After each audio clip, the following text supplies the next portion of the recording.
막바지를 향해서 달렸다. 올여름 너무 좋았죠? 예, 날씨도 무더운데 막 우리 군보는 열정들이 뜨거워서 이열치열이라고 그러죠.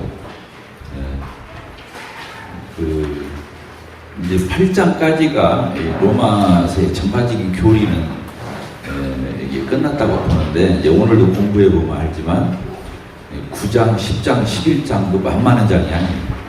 정말로 중요한 장이에요.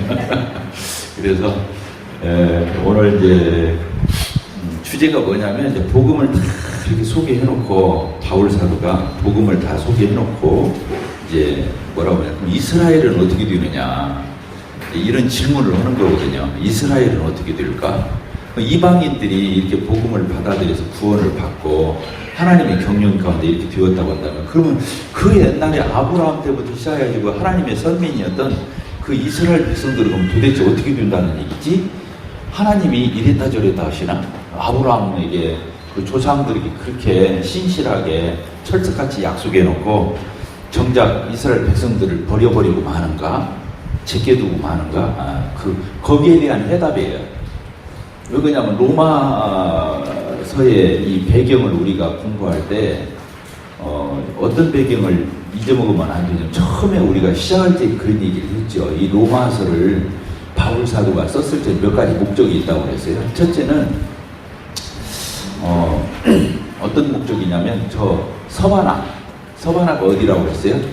스페인, 그 포르투갈, 그 유럽의 끝이죠. 거기가 그 스페인까지 이제 내가 복음을 전해야겠다, 이런 마음을 가지고 지금 바울 사도가 유럽 전역을 이렇게 돌아다니면서 복음을 전하지만 전진 기지가 어디였냐면 안디옥 교회였거든요.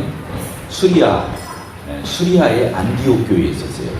근데 그 안디옥 교회, 그러니까 1차, 2차, 3차 전도여행을 선교여행을 했는데, 선교여행을 하고 나서 꼭 가서 그렇게 보고를 했어요. 안디옥 교회에서 자기를 파송했으니까. 그러니까 오늘날 선교사들도요, 제풀에 나가서 자기 혼자 사역하면 안 돼요. 큰일 나는 거예요. 자기를 파송한 교회에 치리권 안에 있어야 돼요. 그래서 선교사가 나가서 범죄한다든가 어떤 일이 발생했을 적에는 그 선교사를 해외에 내보냈으니까 이제 혼자 알아서 하는 게 아니에요. 그 사람 호출할 수 있는 거고, 다시 철수시킬 수도 있는 거고, 그 사람이 거기서 정말 불미스러운 그런 일이 있으면 거기에 이제 징계에서 출교할 수도 있는 것이 중요한 거죠. 그래서 선교사들도 이제 해외로 선교를 떠났다고 그래가지고 거의 다 된 것이 아니라, 그런 하나님의 영적 그런 관리권, 치리권 안에 있어야 한다고 하는 거예요.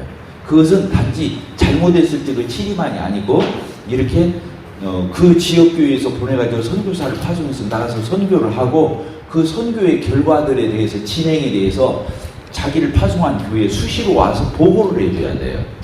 지금 이제 우리 교회도 우리가 직접 파송을 하지 않았지만 한 5개 지역에 선교사들에게 선교 연보를 보내거든요.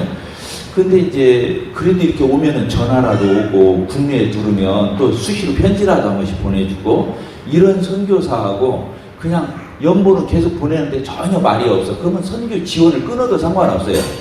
그것은 아무 책임이 없어. 우리가 책임이 있어서 한 것도 아니지만은, 왜 그러냐면 이 교제거든, 교제. 우리가 이렇게 연보로 됐든 기도로 이렇게 돕는다고 하는 것은 그런 어떤 교제권 속에 서로 있는 거거든요. 친위권은 없다 할지라도.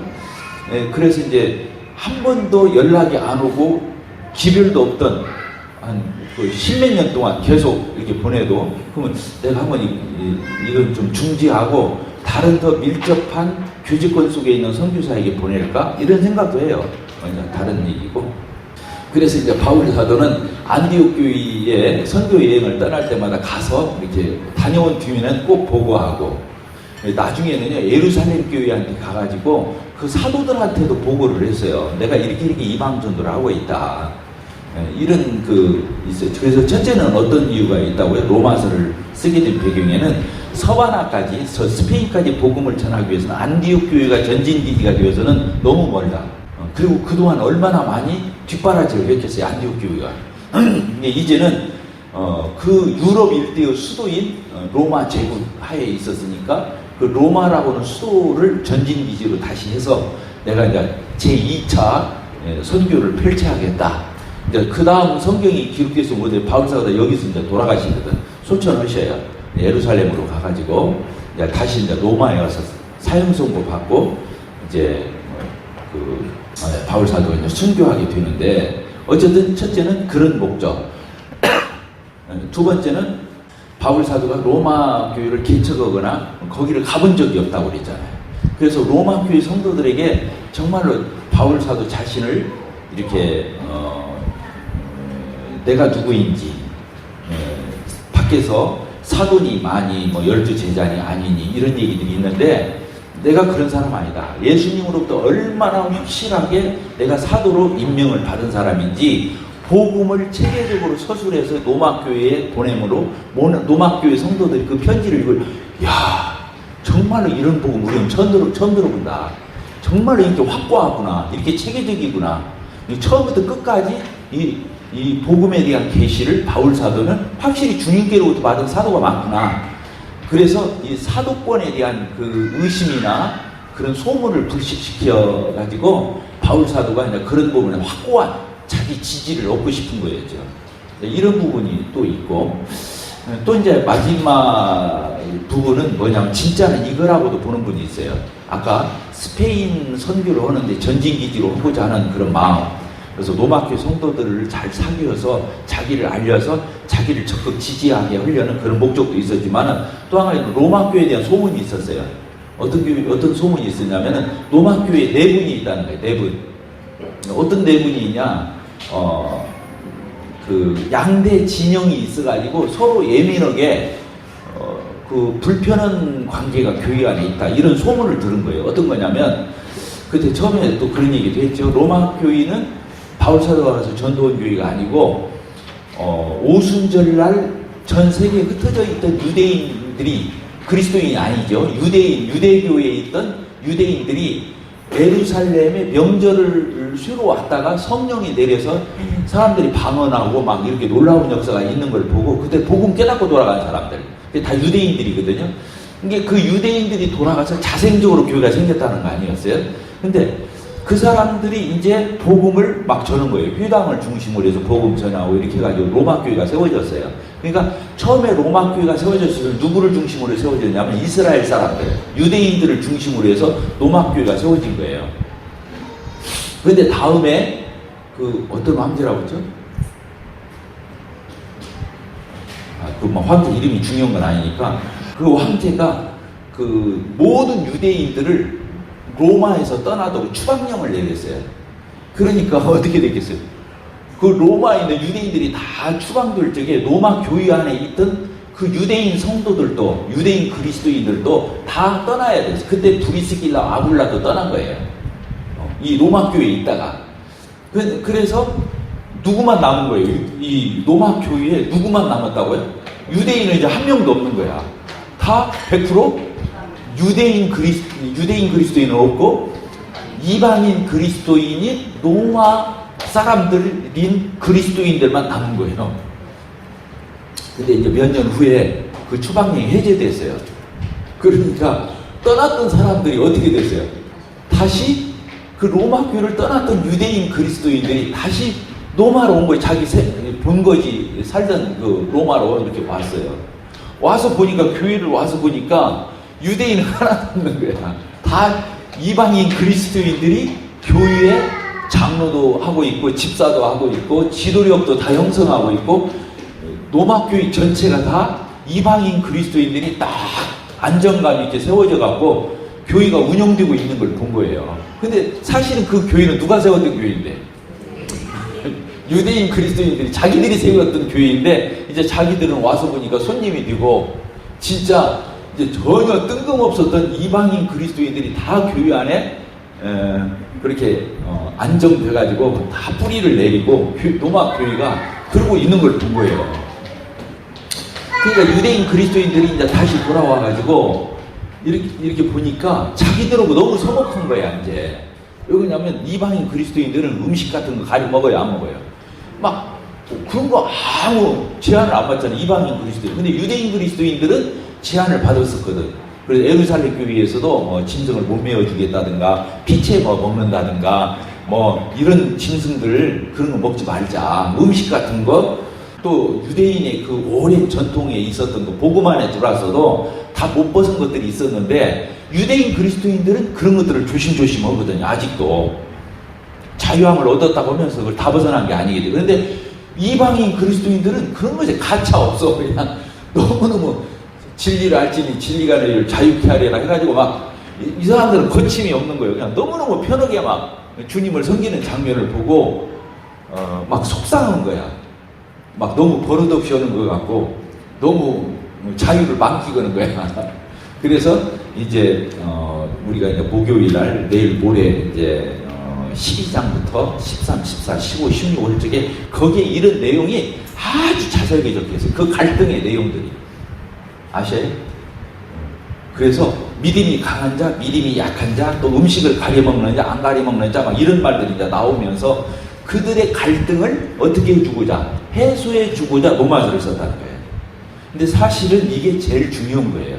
로마서를 쓴 목적 중에 하나가 뭐냐? 로마 교회의 갈등을 해소하고 교회를 안정시키기 위해서 이 편지를 썼다고 하는 거예요. 그래서 이제 그들에게 뭘 가르치냐면, 유대인들에게도 뭘 가르치냐면, 니네들 너무 그러지 마. 그러면서 유대인들로 하여금 하나님의 경륜을 깨닫고 너무 실망하지 않게, 유대인 그리스도인들이 실망하지 않게. 왜? 하나님이 이스라엘 백성을 영 버린 것이 아니라 잠시 잠깐 과도기적으로 유대인들을 버림으로 해서 이방인에게 복음이 흘러들어가서 하나님의 큰 경륜을 이루고 있다는 거 아니에요. 그래서 나중에는 이방인의 수가 차면 어떻게 한다는 거예요? 유대인들이 다 이스라엘 사람들이 회복해서 하나님께로 돌아올 때 그때는 얼마나 니네들이 영광스럽겠냐. 뭐 이런 얘기를 하면서 유대인들이 이렇게 실망하거나 좌절하거나 지치거나 하지 않도록 유대인을 보호하고, 그러면서도 그러나 너희들도 교만해지면 안 된다고 하는 거예요. 왜? 원래부터 자기들이 가지고 있는 선민의식이 있잖아요. 그리스도인이 되어서도. 그래서 격려도 할 겸 실망도 하지 않게 할 겸 또 교만하지 않게 할 겸 이 편지를 썼다고 하는 거예요. 또 한 가지는 이방인 그리스도인들에게도 그걸 쓴 거예요. 뭐냐면 너희들 겸손하라고. 이게 복음으로 이렇게 은혜로 거저 은혜로 값없이 너희들이 의롭다 놓고 하나님의 자녀가 되고 백성이 되고 이런 놀라운 하나님의 은혜를 입었는데 니네들이 잘나서 된 것은 턱끝만큼도 없다. 뭔 알겠죠? 그래서 어쨌다고? 하나님 앞에 겸손하고 저 유대인 그리스도인들 앞에서도 니네들은 겸손해야 한다. 왜? 결국에 그들이 넘어져서 니네들한테 복음이 들어온 거기 때문에 저 유대인 그리스도인, 지금 니네들 같이 유대인 그리스도인이나 이방인으로서 같이 생활하고 있는데 유대인 그리스도인들이 율법에 얽매이고 제한받고 하니까 자유함, 제대로 성경도 몰라서 아직도 구약에 묶여가지고 자유를 못 누리고 하면서 판단하고 무시할 수 있는데 니네들이 그럴 줄이 아니다. 이 말 알겠죠? 그래서 교회 안의 갈등을 근본적으로 해소시키는, 그게 뭐냐면 겸손이에요. 따라서 다 겸손. 여기서 겸손은 좀 이따 설명하겠지만 도덕 윤리적인 겸손이 아니에요. 우리 모임도 마찬가지예요. 겸손이라는 걸 너무 우리가 오해해버렸어요. 성령의 열매도 그렇고 다 오해한 거예요. 그게 뭐냐면 이 겸손은 도덕 윤리적인 인간에게서 나온 인본적인 겸손이 아니에요. 세상에 말해서 막 경우 바르고 상식이 뛰어나고 사람들한테 예의범절을 바르고 이런 겸손을 얘기하는 게 아니라 성경에서 겸손은 신학적 겸손이에요. 그걸 뭐냐면 경건에 속한 겸손이에요. 그러니까 하나님 앞에 속한 겸손이에요. 진리 가운데 겸손이거든요. 그래서 오늘 공부하고자 하는 이 9장, 10장, 11장은 정말로 사람을 겸손하게 하고자 쓴 장이라고 보면 돼요. 왜 그러냐면 겸손하지 않으면 유대관계가 깨지기 때문에 그래요. 교만하면 깨져버리거든요. 꼴 보기 싫으니까. 사람은 교만하면 그냥 꼴 보기 싫잖아요. 그냥 주는 것 없이 미웃고 그냥 그런 거예요. 겸손한 사람은 그럴 필요가 없잖아요. 그냥 저렇든 어쨌든 그때 마음이 편하잖아요. 따라서 겸손한 사람이 옆에 있으면 마음이 편하다. 교만한 사람 옆에 있으면 주는 것 없이 미웃다. 그냥 꼴 보기 싫어. 그게 성경에서 뭐라고 말했냐면은 우리가 불 피울 적에 연기가 나요, 안 나요? 그러면 연기가 내 눈에 들어오면은 막 코로 들어가고 그러면은 막 재채기 하고 눈에서 눈물 나고 막 양파 깔 적에 냄새가 막 들어가고 눈물을 줄줄 흘리고 그러잖아. 왜 그래요? 눈을 못 뜨게 만들어. 그냥 눈볼 시게 한다 그 말이야. 그러니까 교만한 사람 옆에 있어 마음이 편치를 못하고 그 관계가 그 사람 옆에 가기 싫고. 근데 겸손한 사람 옆에 있으면 그냥 주는 것 없이 있고. 그러니까 그래서 교회는 이런 겸손을 터득하지 못하면 반드시 문제가 되게 돼 있어요. 저기 자기 의에 빠지고 자랑하고 교만하고 과시하고 남 무시하고 이렇게 되는 거거든요. 그래서 이 로마서 9장, 10장, 11장은 도덕윤리적인 겸손을 가리켜. 그것은 세상에 어떤 그런 겸손으로 tak하면 그 겸손을 말해도 그 사람 겸손이 기억자도 모르는 거예요. 성경에서 말하는 겸손은 그런 겸손이 아니에요. 이제 좀 이따 들어보면 알아요. 자, 로마서를 쓴 배경을 오늘 이 부분을 염두에 두고 설명을 해드렸어요. 오늘은 그 이스라엘에 대한 하나님의 경륜을 이렇게 표현하면서, 자, 9장을 봅시다. 9장. 여울자매님 한번 읽어줘봐요. 9장 1절에서 18절까지. 빠른 속도로. 네, 거기까지. 이 뭔 얘기냐면 바울 사도가 이제 9장에서 이런 말을 하는 거예요. 그러면 내가 이방인의 사도인데 나는 유대인들이, 이스라엘 내 백성들이, 동족들이 나는 잘못되기를 바라고 또 그냥 그렇든 저렇든 나는 방치하고 내버려두려고 하는 사람 아니다, 이 얘기예요. 그래서 9장 1절부터 뭐라 하냐면 정말로 나는 이스라엘 내 동족들이 구원받고 하나님께로 돌아오기를 나는 정말로 바란다. 그러면서 뭐라고 하냐면 3절에 나의 형제 곧 고류 친척을 위하여 내 자신이 저주를 받아 그리스도에서 끊어질지라도 나는 이스라엘 백성들이 그렇게 구원받기를 바란다는 거예요. 그래서 이스라엘 백성들에게 하나님이 허락하신 그 축복과 이런 것들이 너무 많은데 그들이 감당하지 못한 것에 대해서 너무 마음 아파하는 이런 장면이다. 예수님도 그 유대인에게서 나왔지 않느냐. 그 말이 몇 절에 써 있어요. 5절. 조상들도 그들에게 육신으로 하면 예수 그리스도가 그들에게서 나신 거예요. 그 예수님이 누군데? 만물 위에 계셔서 세세 찬양 받으실 하나님이신 그 예수님이 유대인으로 왔다는 거예요. 그렇게 유대인들이 하나님으로부터 놀라운 선택과 사랑과 특권을 가지고 있는데 이렇게 복음을 거절하고 예수님을 거절하고 저렇게 된 것이 너무너무 나는 가슴이 아프다. 그러면서 뭐라고 말을 하냐면 이런 얘기를 하는 거예요. 그러나 무조건 유대인이면 그럼 다 복받으라는 얘기냐? 그거 아니라는 거예요. 성경은 아브라함의 자손이라 무조건 복받냐? 그건 아니라는 거예요. 그걸 그냥 증명하는 거예요. 그래서 아브라함의 아내가 누구죠? 사라 있었죠. 근데 사라하고 이제 이렇게 결혼해서 사는데 아기가 없으니까 어떻게 했어요? 이스마엘을 낳았잖아요. 누가? 하갈을 통해서 사라가 자기가 못나니까 자기 계집종 여종을 갖다가 아브라함한테 동침을 해가지고 거기서 잉태해가지고 태어난 아이가 이스마엘이었잖아요. 그런데 하나님은 누구로 하여금 그 하나님 나라를 기업으로 바뀌은 거예요. 그 하갈과 이스마엘을 통해서 하나님 받게 한 게 아니고 약속의 자녀, 따라합시다. 약속의 자녀. 하나님이 주시겠다고 말한 그런 약속의 자녀. 이게 육신의 자녀인 이스마엘도 아브라함 자녀이긴 하지. 여기는 아브라함을 통해서 태어났으니까요. 아브라함이 씨예요, 그것도. 근데 그것은 육신으로 하나님의 약속을 기다리다 안 되니까 육신의 방법을 동원했던 거잖아요. 그래서 태어난 이스마엘은 언약의 자손이 아니라는 거예요. 그것은 인간의 육신의 결실물이라는 거예요. 그러니까 하나님이 육신의 결실물은 받지 않으셔요. 뭔 말겠죠? 네. 그래서 아브라함에게서 태어났다고 해서 다 아브라함 씨가 아니다는 거예요. 뭔 말겠죠? 그러니까 이스라엘 백성이라고 해서 다 하나님의 선민이고 다 축복받고 다 구원받고 그런 게 아니다는 거예요. 아브라함 봐라. 아브라함 자식이 둘이 있었지만 이스마엘 같이 그런 제위들이지 않느냐. 언약의 자손인 사라와 이삭으로 이어진다. 그 다음에 그 이삭의 아들이 누구였었어요? 에서와 야곱이 있었잖아요. 에서와 야곱. 그렇죠? 근데 그 에서와 야곱도 어떻게 해서 누가 장자예요? 에서가 장자이거든요. 그냥 팥죽 한 그릇에 자기 장자권을 빨아먹고 결국에 그 하나님의 언약을, 하나님의 기력을 누가 물려받았냐면 야곱이 축복기도 받고 아버지로부터 그 이삭으로부터 축복기도 받고 장자권을 자기가 가져갔잖아. 그러니까 에서가 그렇게 이제 하나님 나라에서 제위되는 이런 장면이 나오죠. 그런데 에서와 야곱이 이미 태어나기 전에 누구 뱃속에 있었을 때,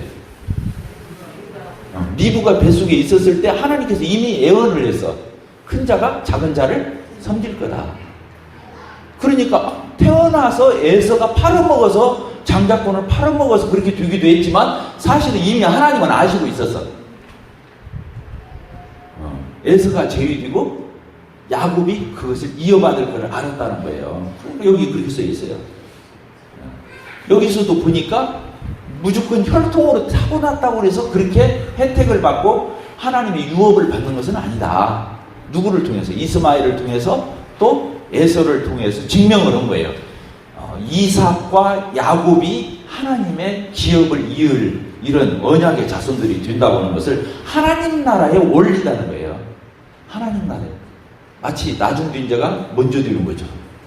성경에 써 있잖아요. 마태복음에 보면 예수님이 천국은 이와 같다 하면서 나중된 자가 먼저 되는 거 이런 걸 얘기하는 것처럼 여기 그렇게 써 있다는 거예요. 그러니까 혈통으로 타고났다고 해서 무조건 그렇게 돼요. 옹골 송천교회에 다 등록해가지고 형제자매고 여기서 침례받고 구원 과정에서 100% 다 천국 가냐? 어림도 없는 소리 하지 말아라 그거야. 여기서 진짜 성령 있고 진짜 휴심해서 예수님을 영접해서 의롭다움을 받은 성도 아니면 그 사람도 여기서 우리가 평생 형제자매라고 부르고 여기서 침례 받았어도 구원 못 받으면 못 받는 거예요. 이해가 됩니까?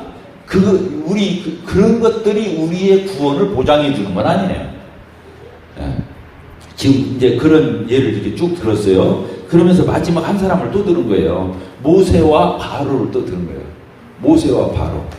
하나님이 이스라엘 백성을 포함해서 모세에게는 긍휼을 베풀고 불쌍히 여기고 바로는 어떻게 했어요?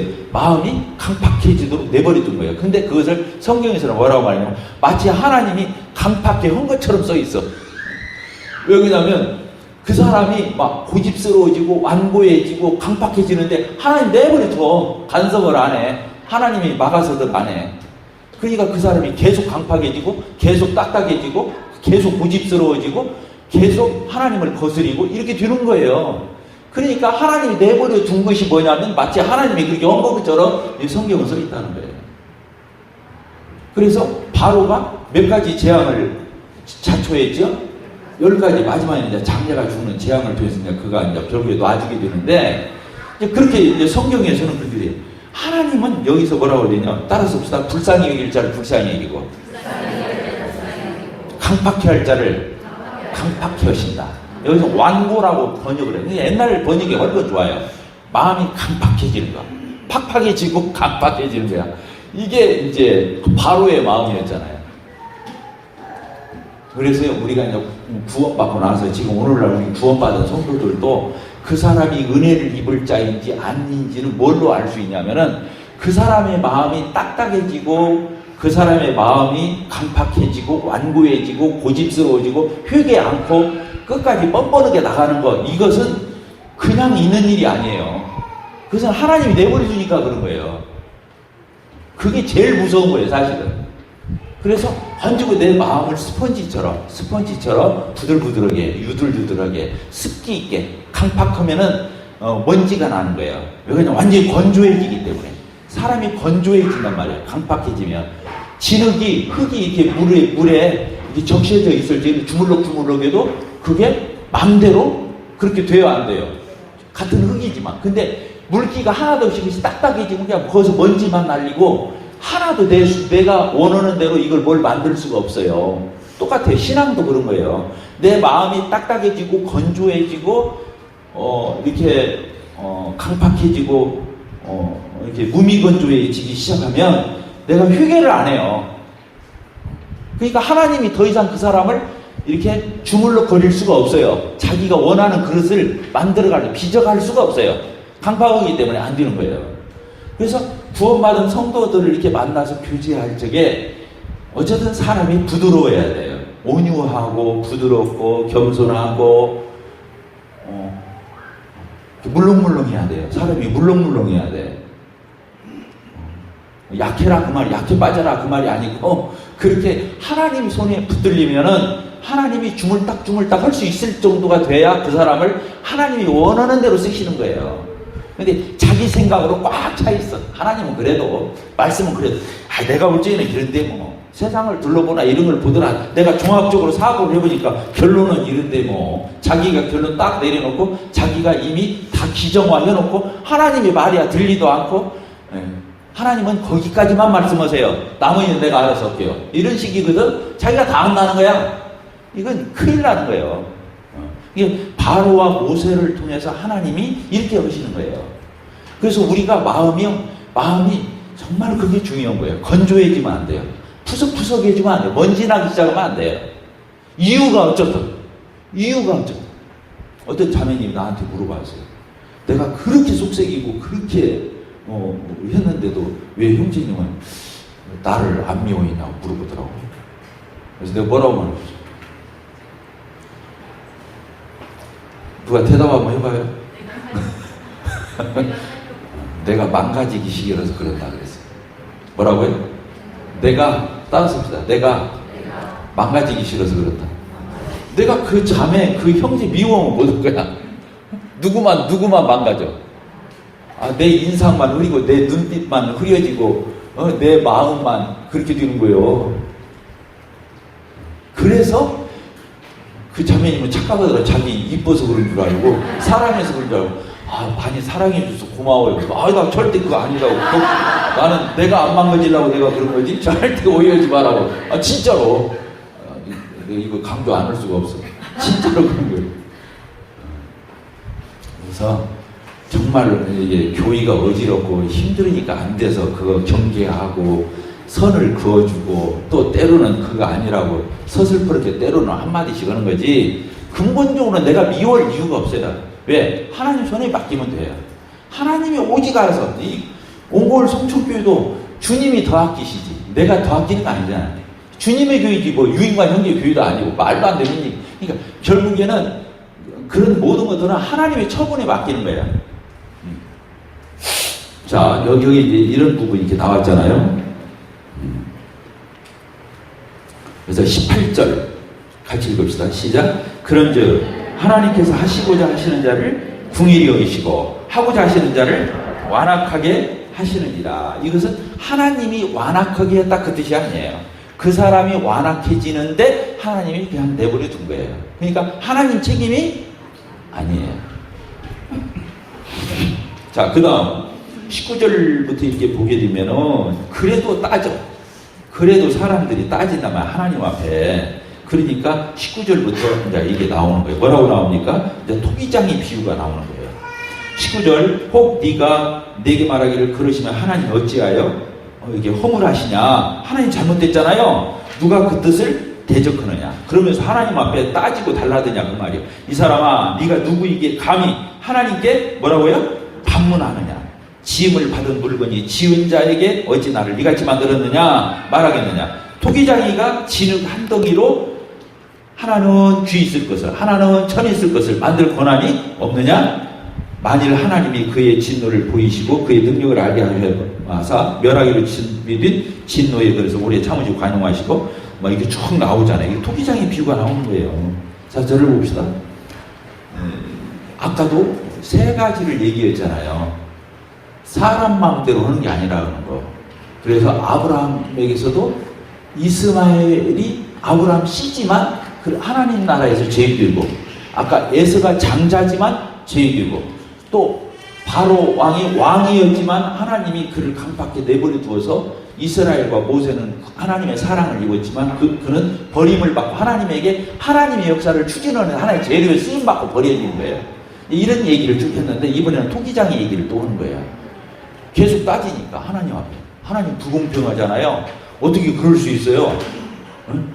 우리 구원을 하면 다 구원해야지. 누구는 구원받고 안 받고 이스라엘이고 선민이라고 나머지는 아니라고 그러고 하나님 이건 말이 안 되잖아요. 막 이러면서 계속 따지는 거야. 그러니까 여기서 뭐라냐면 야 토기장이가 진흙 갖다가 주물러 가지고 하나는 화분을 만들든 하나는 요강이 뭔지 모르지?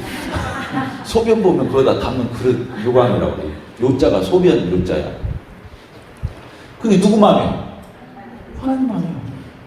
하나님이 이렇게 만들든 저렇게 말든 따질 거 뭐 있냐는 거예요. 결국엔 누구 손에 달려있다는 거예요. 하나님 창조주 아니셔요?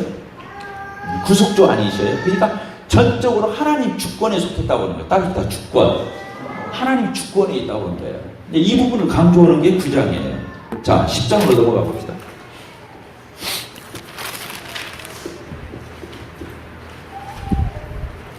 그러면서 이제 이스라엘 백성들이 자처를 봅시다. 이스라엘 백성들이 이방인에게 복음이 전파됐을 적에 이들이 이해가 안 되는 거예요. 왜? 자기들만 선민이라고 생각하지 이방인은 개나 짐승 취급을 했거든.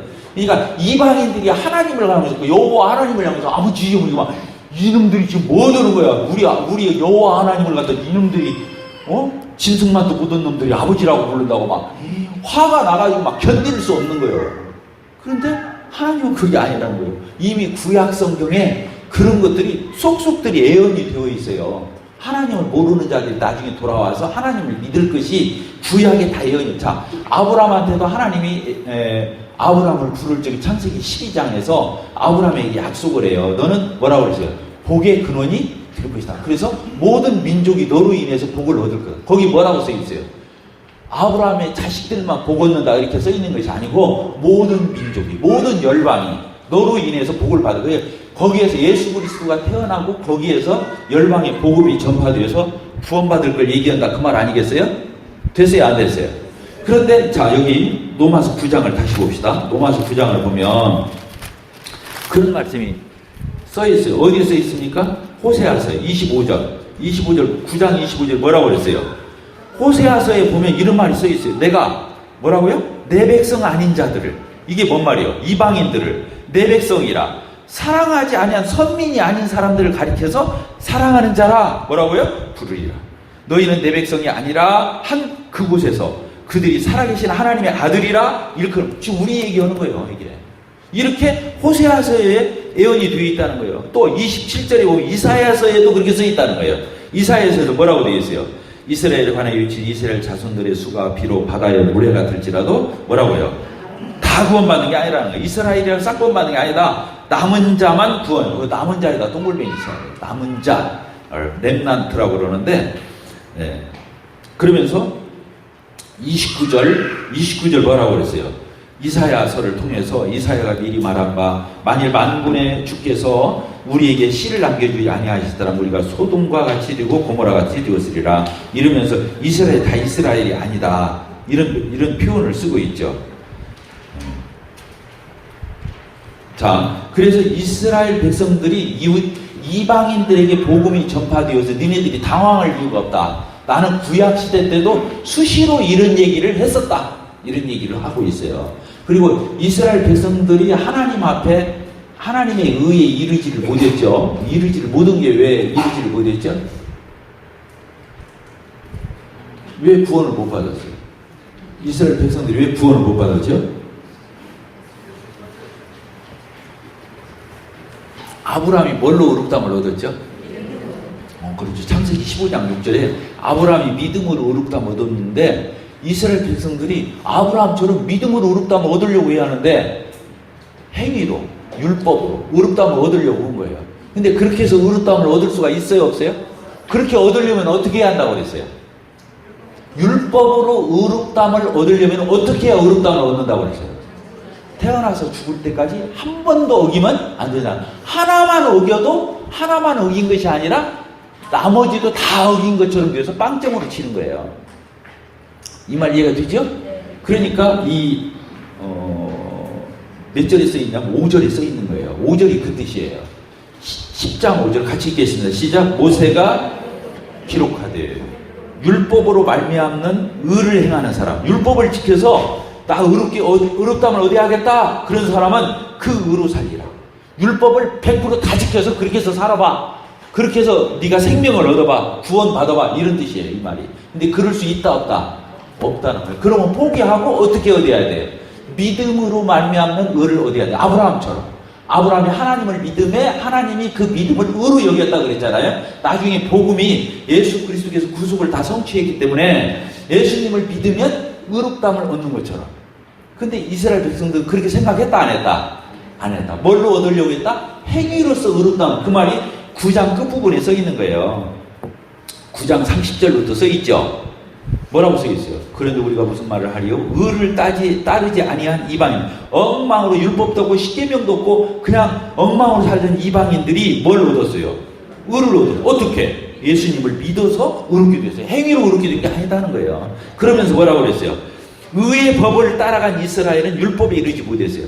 율법 지키고 십계명 지켜서 자기들이 의롭다고 얻으려고 온 사람은 정작 의롭게 되지 못해요. 어찌 그리 했냐? 32절 시작. 이는 그들이 무엇에 의지하지 않고 믿음을 의지하지 않고 행위에 의지했기 때문이다. 부딪힐 돌에 부딪혔네요. 왜? 자체를 봅시다. 유대인이든 이방인이든 아담 안에서 태어난 사람은 주인은 다 특징이 뭐냐? 행위로 구원받으려고 한다는 거야. 행위로. 그러니까 이방인들도 뭘로 구원받으려고 그래요? 지금 세상에 나가서 다 물어봐봐요. 뭘로 구원받으려고 그래요? 선하게 살면, 착하게 살면, 자기가 좋은 일 하면 이렇게 간다고 생각하는 거예요. 유대인은 어떻게 가려고 하는 거예요? 율법 지키면. 우리가 지금 말한 선하게 살고 착하게 살고 똑바로 살고 이게 율법이에요. 그러니까 우리는 양심에서 말하는 선행, 어떤 좋은 일, 착한 일, 똑바르게 사는 거, 이것이 우리는 의롭다움을 얻는다고 생각하는 거고, 유대인들은 이 양심이 어디에 나타나 있어요? 율법에. 십계명이 써 있잖아요. 그러니까 그들은 율법과 십계명을 지켜서 의롭다움을 얻으려고 하는 거고, 이방인들은 뭘로 해서? 선행을 해서 의롭다움. 이게 똑같은 거예요, 사실은. 방법만 다르지. 결국에는 뭘 의지하는 거예요? 믿음으로 의롭다움을 얻으려고 하는 게 아니라 결국에 행위를 의지하기는 유대인이나 이방인이나 같다. 지금 그런 뜻인 거예요. 이해가 되죠? 9장, 10장이 그 얘기를 하는 거예요. 근데 믿음이 뭐예요? 자, 저를 봅니다. 믿음이 뭐예요? 믿음으로 의롭다움 얻는데 믿음이 뭐냐는 거야? 이건 이렇게 신학적이다. 그럼 믿음이 뭐야? 믿음이 믿는 거지 뭐. 이렇게 말해. 그럼 뭘 믿어? 그러니까 예수님을 믿는 거. 예수님이 뭘 믿어요? 십자가에서 내 죄를 위해서 죽으시고 나를 의롭다고 해서 살아나신 그 예수님을 믿는 거예요. 뭔 말이죠? 그러니까 십자가에 죽으신과 부활하신. 그래서 우리가 로마서 4장 끝절이 그래서 그렇게 중요하다는 말을 했었잖아요. 로마서 4장 끝절이 뭐예요? 예수는 우리의 범죄함을 위하여 내어줌이 되고 우리를 의롭다고 위해 다시 살아나십니다. 이게 중요한 거예요. 그래서 여기 써 있어요. 10장에. 뭘 믿느냐? 믿는 내용이 써 있어요. 어디에 써 있어요? 9절에. 9절 같이 한번 읽어볼까요? 네가 만일 네 입으로 예수를 뭐로 시인하며 주로 시인하며 또 하나님께서 그를 죽은 자 가운데서 살리신 것을 어디에? 네 마음에 믿으면 구원을 얻으리라. 이걸 믿는 것을 믿음이라고 해요. 자, 저를 봅시다. 믿음을 유대인들이 오해하는 거야. 마치 하늘에 가서 메시아 끌어내리거나 저 밑에 떨어진 메시아를 끄집어내거나 그게 막 믿음인 줄 알아. 그 말이 어디에 써 있어요? 응?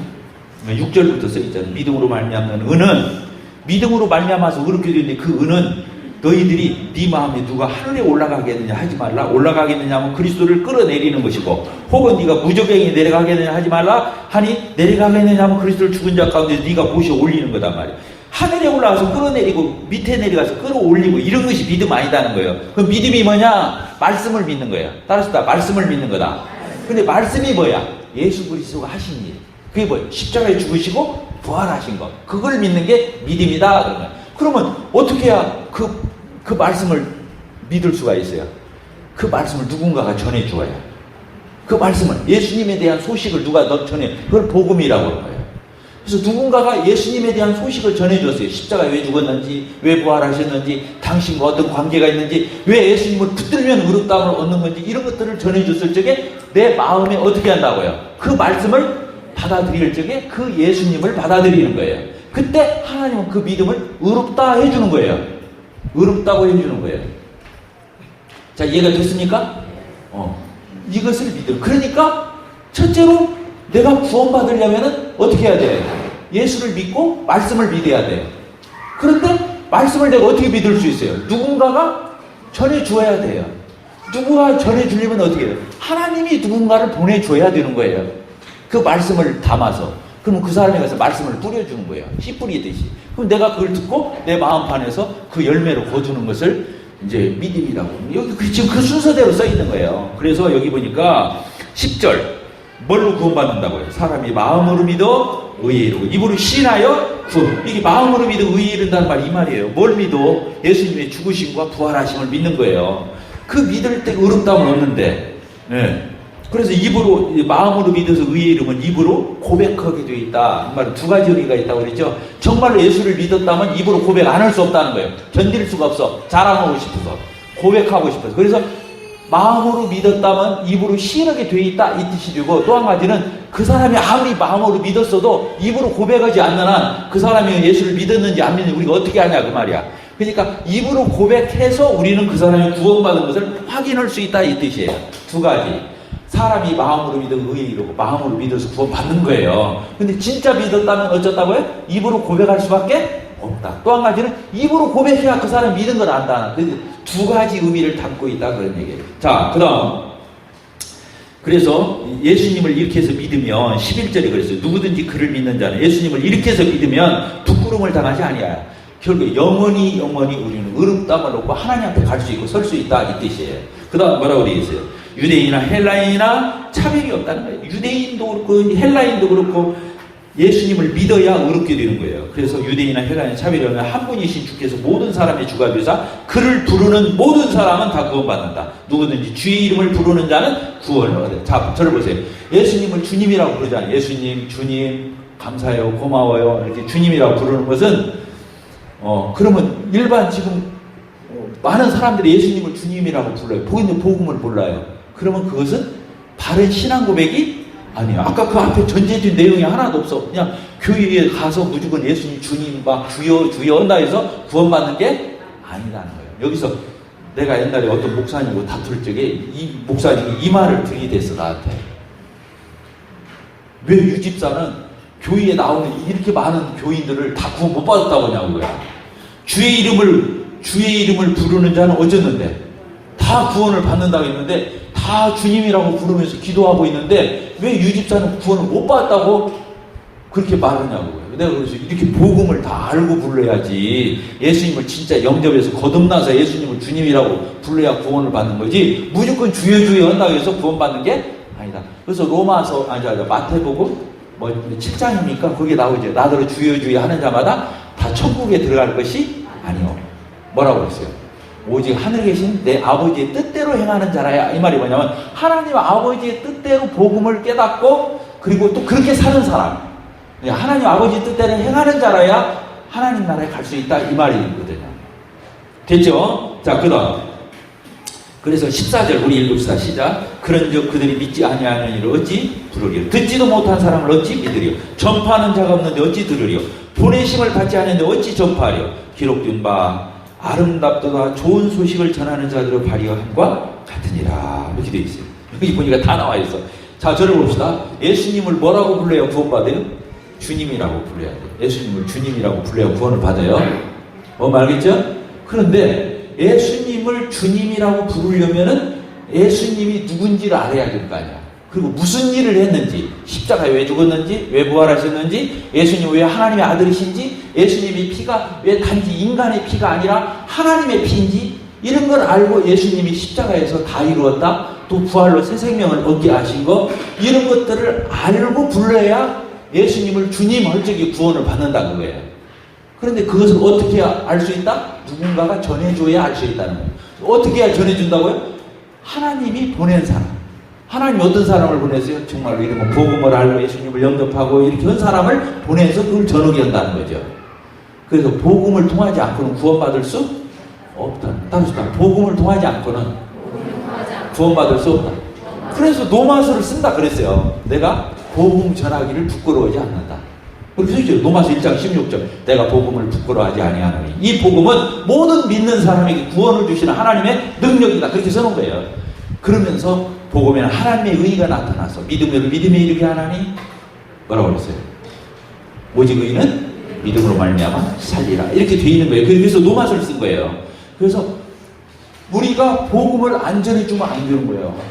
복음을 안 전했는데 구원받은 법은 없는 거예요. 복음을 통해서 예수님을 영접하고 입으로 예수님을 주님이라 불러야 구원을 받는다는. 그러니까 또 이제 그렇게 말하니까 저 지방교회 원치만에 있는 그 위트리스리 있는 지방교회에서는 또 누구든지 주의 이름을 부르냐고 구원받는다고 하니까 그 사람들은 막 손뼉치면서 만나면 뭐냐, 오주여 막 그런다는 거야. 왜? 주의 이름을 부르면 그 별 사람들이 다 있어. 그냥 신비주의지. 이해가 됐어요? 그렇게 해서 이렇게 이제 쭉 써놓은 거예요. 그래서 진짜 아름다운 게 누구냐면 하나님이 정말로 귀하게 보는 사람이 누구냐면 이 복음 전해주려고 애를 쓰는 사람, 이 복음을 전해주려고 한 달을 내는 사람, 이 복음을 전해주려고 노심초사 그냥 보험 파는 아주머니가 맨날 생각하는 게 뭐겠어? 나는 복음이 시큰둥해질 때는 그 아줌마들 생각을 해요. 그 아줌마들이 자나깨나 생각하는 게 뭐겠어? 어떻게 사람을 꼬여서 복음 하나 들게 할까?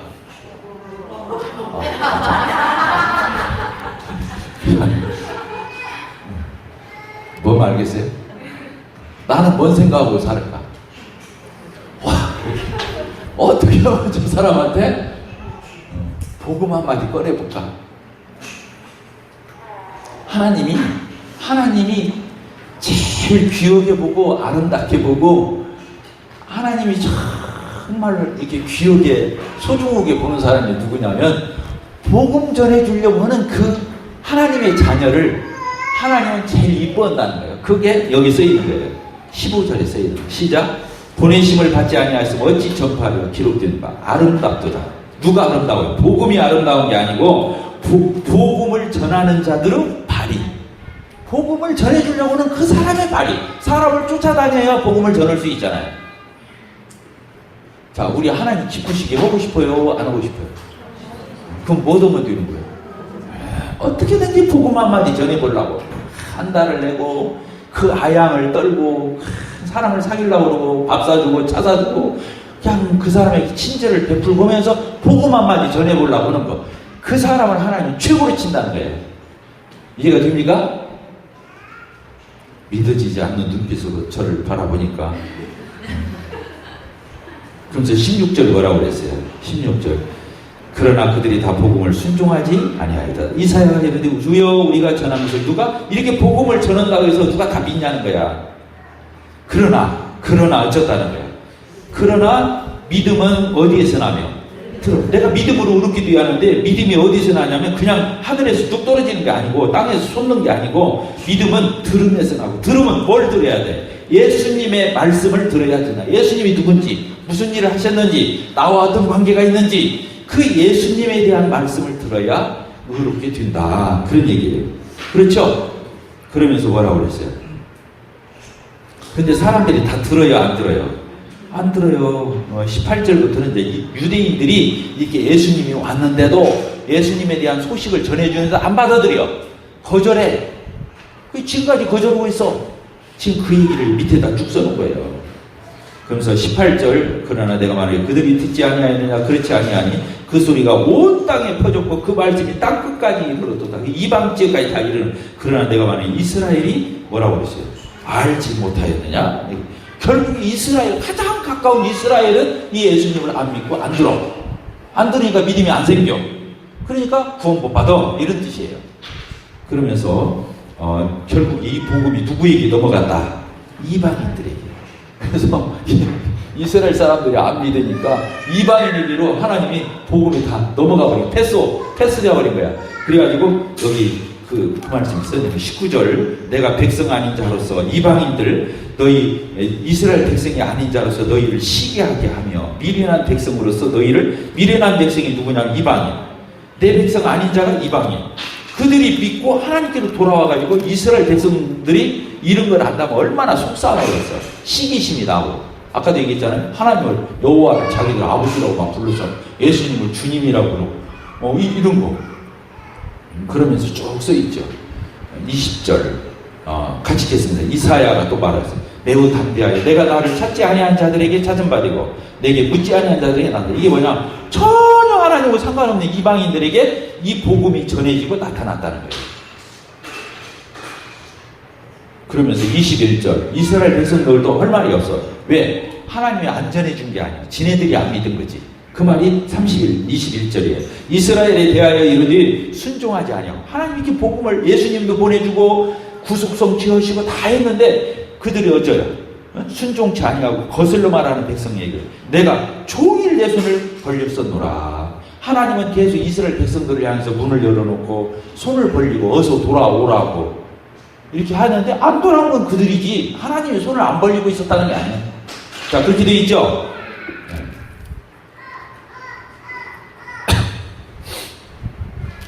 그러면서 11장으로 이어지는 거예요. 그러므로 내가 말하노니 하나님이 자기 백성을 버리셨느냐. 어째요? 그럴 수? 이렇게 해서 이스라엘 백성은 영 구원 못 받나요? 영 버려버렸나요? 아니요. 하나님이 자기 백성을 버리셨느냐? 그럴 수 없느니라. 나도 뭐라고요? 바울 사도. 나도 이스라엘 사람이고 아브라함이 씨에서 난 자고 베냐민 집하고 그랬다는 거예요. 그래서 2절 같이 읽어요. 시작. 하나님이 그 미리 아신 자기 백성을 버리지 아니하셨나니. 이렇게 하면서 이스라엘 백성들이 결국에는 돌아올 거다는 말이 이 11장 나머지에 써 있는 거예요. 자세를 봅시다. 이스라엘 백성들이 결국에 어떻게 온다고요? 하나님께로 돌아옵니다. 예수님 믿고 돌아와요. 그것도 나중에 이제 지금 우리가 수요일 날, 금요일 날, 다음 주 금요일부터 개강하잖아요. 다시 뭐예요? 성경의 예언이든가. 네, 그 책에 이제 보면 이스라엘 백성들이 언제 돌아오죠? 7년 환란 때. 7년 환란 때 거짓 메시아가 왔는데 그 거짓 메시아를 지금까지 우리가 기다렸던 게 이 사람이야 하고 그 메시아를 받아들였어. 거짓 메시아를. 근데 뒤돌아서 보니까 속았어. 자기들 이용해 먹어. 그러니까 그때서야 깨닫고 민족적으로 회개하는 운동이 일어나는. 그때 이스라엘 백성이 백성적으로 돌아오는 거예요. 알겠죠? 그때까지는 거절한다 그 뜻이에요. 그러나 결국에는 이스라엘 백성들이 회개하고 하나님께로 돌아와서 다 구원받는 때가 온다. 이렇게 써놓는 것이 이 11장의 나머지 부분이에요. 그래서 뭐라고 말하냐면 이스라엘 백성들은 창감나무라는 거예요. 따뜻하다. 창감나무. 우리는 돌이라고 써 있는데 똘감나무. 우리 전라도에서는 똘감나무라고 해요. 똘이 뭐예요? 진짜가 아닌 가짜. 돌배라고 하잖아. 똘배. 배도 조그마한 거. 그러니까 그 이스라엘이 창감나무인데 그들이 안 믿으니까 가지가 꺾인 거야. 그 자리에 우리 똘감나무에 있던 나를 갖다가 거기다 붙여줬다는 거야. 이렇게 이스라엘 백성들이 꺾인 자리에, 잘라진 자리에 우리를 갖다 붙여줬다는 거야. 그래서 지금도 우리가 누구에게 붙어있냐면 이스라엘 백성에게 붙어있다는 거야. 왜? 하나님의 모든 것이 그들을 통해서 왔는데 뭐. 예수님도 그들을 통해서 왔는데 뭐. 그러니까 결국에 우리가 이스라엘의 뿌리와 그 나무에 우리가 붙어있다는 거예요. 그러니까 우리가 가지가 이제 하나님의 사랑을 입고 아버지라고 부르고 예수님을 주님이라고 부르고 우리가 의롭다고 구원을 받았다고 해서 이 이스라엘을 무시하고 깡거리 깔보고 이들 앞에서 교만한 태도를 갖는다는 것은 니네들 말도 안 되는 짓 하지 마 이런 뜻이에요. 그러니까 로마교회에 있는 이스라엘 그리스도인, 유대인 그리스도인들 함부로 대하지 마 이 뜻이에요. 이방인 그리스도인들한테. 이해가 됐습니까? 아까 유대인들한테는 충분히 경고를 했어요. 니네들이 유대인이라고 해서 무조건 복받는 게 아니야. 니네들 중에서도 하나님이 다 가려서 구원해. 그래서 니네들도 똑바로 해. 정신 차려. 유대인이라고 다 되는 게 아니야. 이 뜻이고. 또한 이방인 그리스도인들한테는 니네들이 잘나서 구원받은 게 하나도 없어. 니네들은 똘감나무는 거야. 창감나무에 잠깐 접붙인 거야. 그 잠깐 꺾인 가지 니네들이 이렇게 붙어가지고 이렇게 놀라운 은혜를 받았는데 이 창감나무인 이스라엘 백성들이 하나님께 돌아올 적에는 그들을 통해서 하나님이 얼마나 놀라운 일을 하겠어. 니네들 같은 똘감나무 붙여서도 이렇게 놀라운 은혜가 있는데 이 창감나무인 이스라엘이 진짜 회개할 적에는 하나님의 영광이 이 세상 천지간에 얼마나 충만하겠어 이 뜻이에요. 그러니까 어떻게 니네들끼리 잘하고 지내 이런 뜻이에요. 로마교회 성도들한테 그 말을 한 거예요. 니네들 잘하고 지내, 겸손해, 하나님 앞에서 바르게 해, 니네들 주제를 알아야 돼 이런 말을 하고 있는 게 로마 성도예요. 단지 뭐 믿음으로 옳게 된다, 뭐 성화도 믿음으로 하더라, 행위가 아니다. 물론 여기에 놀라운 진리가 숨겨져 있지만 이 편지를 쓴 본래의 목적은 거기에 있다는 거예요. 왜? 그렇지 않으면 공동체가 파괴되니까. 그렇게 되면 공동체가 파괴됩니까? 그래서 진정한 겸손을 갖기 위해서 이 책이 쓰여져 있는 거예요. 따라서 진정한 겸손. 그래서 여기 이제 결론이 어디에 써 있냐면 17절 같이 있으면 시작. 또 한 가지 얼마가 꺾였는데, 그렇죠, 유대인 가지가 꺾여 똘감남나무인 네가 그들 중에 접붙임이 되어 창감남나무 뿌리의 진액을 니네가 지금 빨아먹고 있잖아. 18절에다 줄 쳐야 돼요.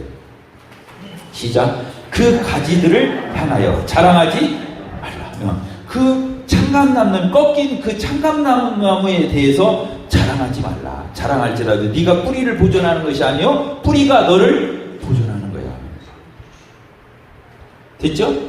그러면서 20절이 이제 결론인 거예요. 20절 시작. 옳도다. 그들은 믿지 아니함으로 꺾이고, 그 이스라엘 백성들은 안 믿어서 꺾였잖아요. 그 자리에 네가 붙었잖아요. 너는 믿음으로 붙어섰다 그 말이에요.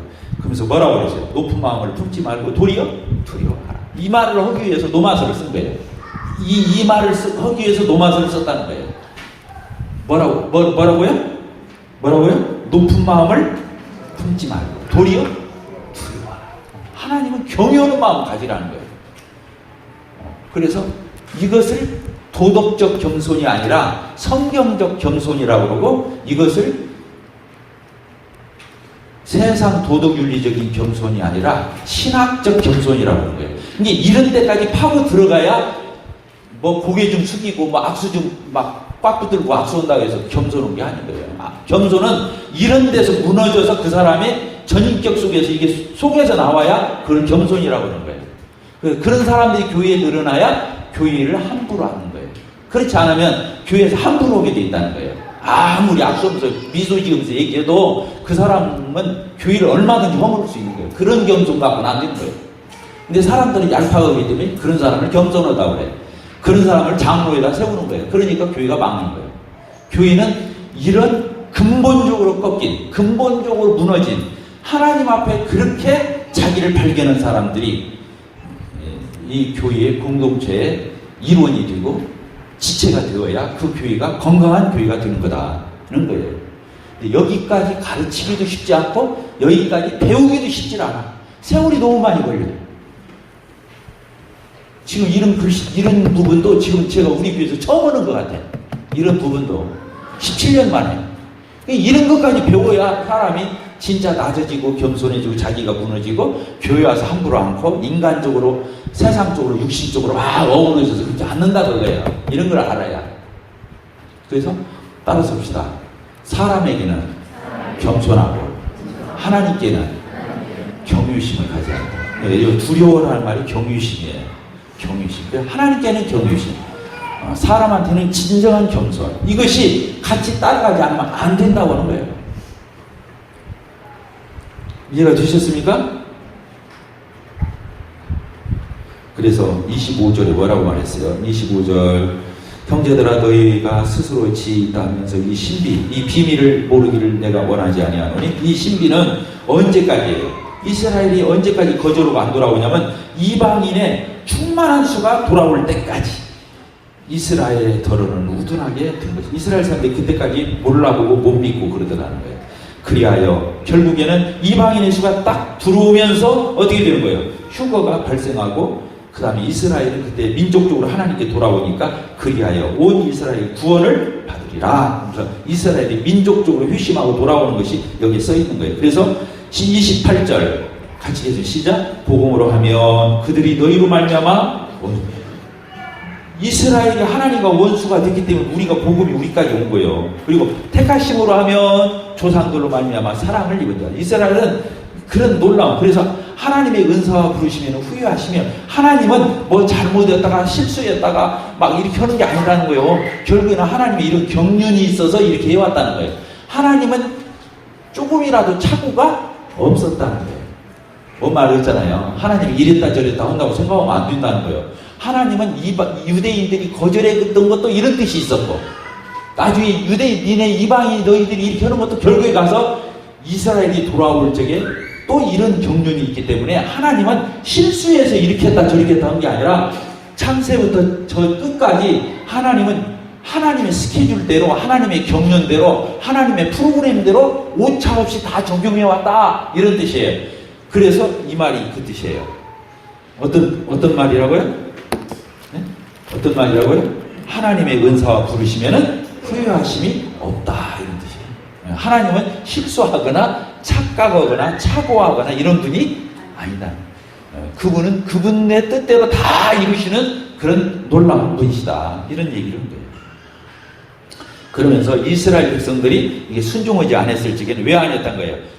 이방인들에게 복음이 들어오게 하기 위해서. 그래서 32절이 그 뜻이에요. 32절 시작. 하나님이 모든 사람을 순종하지 아니하는데 가두어 두시면 그들 이스라엘 백성들을 버려버리려고 그랬던 게 아니라 모든 이방인들에게 구물을 베풀려고 그랬다는 거예요. 그러면서 이런 하나님의 모사를 누가 알겠냐 그거예요. 그러면서 깊도다 하나님의 지혜와 지식이 풍성하며 그의 판단은 헤아리지 못할, 그 얘기는 찾지 못. 누가 하나님의 마음을 알았느냐, 누가 그의 모사가 되었냐, 누가 주께 먼저 드려서 갚으심을 받겠냐. 36절 읽겠습니다. 시작. 이는 만물이 주에게서 나오고 주로 말미암고 주에게로 돌아가며 그에게 영광이 세세에 있을지어다. 아멘. 자, 유인물 빨리 봅시다. 한번 흩어지고 쉬어요. 자, 유인물을 보게 되면 여기 그렇게 써 있죠. 파란 글씨 한번 읽어봅시다. 시작. 바울 사도는 로마서를 통해 복음을 서술하면서 이스라엘의 하나님의 경륜을 말하지 않을 수 없었을 것입니다. 로마 교회에 있는 유대인 그리스도인들에게는 너무도 중요한 주제이기 때문이었을 것입니다.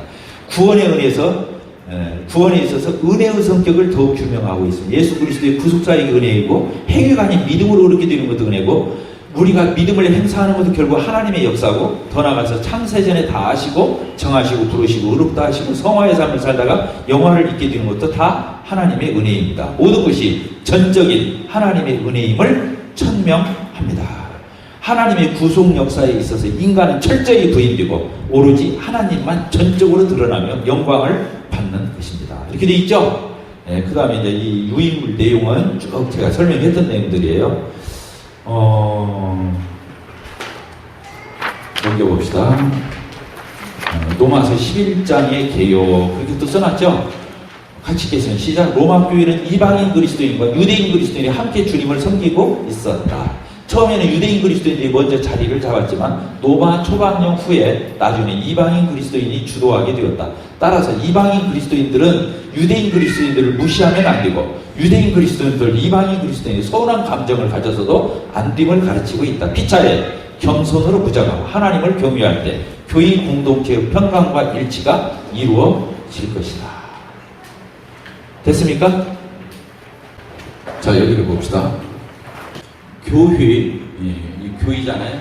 하나님의 백성들의 이 모임을 교회라고 그러죠. 이걸 공동체라고 그래요. 혼자 있는 게 아니잖아요. 공동체는 혼자 있으면 공동체가 아니잖아요. 근데 이 교회가 하나님 앞에 영광을 돌리고 하나가 되려면 교회가 뭐가 된다고요? 하나 돼요. 교회가 일치를 이루고 이렇게 하나가 되려면 뭐가 필요하다는 거예요? 겸손이 필요하다는 거예요. 겸손. 그리고 하나님께 대해서 경외심. 하나님을 두려워하지 않으면 사람 두려워하고는 안 된다는 거예요. 왜? 하나님 앞에서 두렵고 떨림이 있을 때 함부로 않게 되어 있는 거예요. 사람 앞에서 겸손해도 얼마든지 거상에 벗는 그런 일을 할 수 있다는 거죠. 그래서 겸손과 경외심. 겸손은 사람 앞에 서고 경외심은 하나님 앞에 서는 거예요. 근데 이 겸손과 경외심을 알려면, 겸손하고 경외심을 가지게 되려면 은혜라는 사실을 알아야. 은혜가 뭐예요? 지가 조금이라도 했다면 은혜가 줄 수가 없죠. 이 은혜를 알아야 겸손해지고 경외심이 든다는 거예요. 그럼 은혜가 뭐냐는 거예요.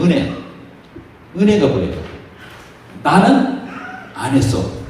오로지 다 누가 했어? 하나님, 예수님이 다 하셨어.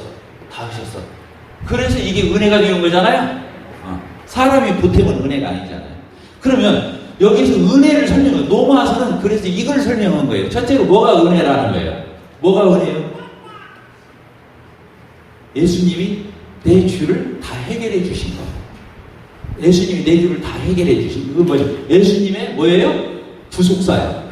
구속사요. 예수님 다 이뤘다 그랬잖아요. 죽으시고 십자가에 죽으시고 부활하신 거. 이게 은혜잖아요. 예수님 다 하셨잖아요. 내가 한 일이 하나도 없어요. 그럼 두 번째 뭐가 은혜예요? 내가 행위를 통해서 의롭게 된 것이 의롭게 된 것이 아니에요. 뭘로 의롭게 됐어요? 믿음으로. 믿음으로 우리가 의롭게 됐잖아요. 이것을 뭐라고 그래요? 칭의. 칭의가 복음이라고 그랬잖아요. 믿으니까 의롭다고 해준 거. 행위로가 아니라. 이게 은혜잖아요. 세 번째 뭐가 은혜예요? 나중에는 이 믿음도 은혜라는 거야. 아무나 믿는 게 아니더라는 거예요. 믿음도 성령님이 감동을 주시고 그 믿음을 작동시켜 줘야 인간이 믿었지만 인간이 스스로 자기가 복음을 듣고 깨우쳐서 믿었지만 그 믿음조차도 누가 사실은 불러일으켜 준 거냐면 이 믿음조차도 누가 준 거다? 이것도 은혜라는 거예요. 너희가 은혜로 말미암아 구원을 받았나니 뭐라고 했어요? 이것은 하나님의 선물이에요. 여기서 믿음도 하나님의 선물이라고 그래요. 행위로 안 받고 예수님의 은혜로 구원받은 것을 은혜라고도 하지만 내가 믿은 그 믿음조차도 내 지정의에서 나온 그 믿음조차도 누가 준 거다? 하나님이 주신 거예요. 믿음도 은혜라는 거예요. 그냥 뭐가 은혜라는 거예요? 이 믿음 아무나 갖게 되는 것도 아니라는 거예요. 창세전에 하나님이 택정한 사람이 하나님의 예정, 하나님의 택정. 그래서 노마서에 써 있었어요? 안 써 있었어요? 하나님이 창세전에 아는 자들을, 미리 아신 자들을 뭐라고요? 부르시고. 창세전에 그렇게 정하고 예정한 사람을 하나님이 때가 되니까 부르시고, 부르신 그들을 의롭다 하시고, 의롭다 하신 그들을 영화롭게 하는 거예요. 그러니까 모든 것이 다 어디에 있어요? 내가 믿어서 구원받은 것도 아니, 알고 보니까 이 믿음도 하나님의 창세전에 택정하고 예정한 사람에게 주는 거야. 그러니까 내가 뭐예요 도대체? 내가 한 일이 뭐예요? 없어요. 그래서 이런 걸 증명하기 위해서 아까 모세와 바로를 얘기한 거예요. 그렇죠? 또 누굴 얘기했어요? 아브라함을 얘기하면서 누구를 얘기했어요? 이스마엘과 이삭을 얘기했잖아요. 여기 또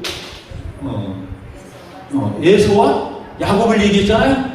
뱃속에서 있을 때부터 야곱 종인한다는 거 아니에요. 이삭, 여기 모세. 이게 다 뭘 얘기냐? 이걸 얘기한다는 거예요. 그래서 여기서 원에서도 아니고 달려가서도 아니다는 거예요. 부르시는 이에게서 난 거다는 거예요. 이 구원은. 그러니까 전적으로 처음부터 끝까지 다 누가 하신 거다? 하나님의 딸이다. 하나님이 하셨다. 그럼 나는 뭐예요? 나는 노란한 거예요?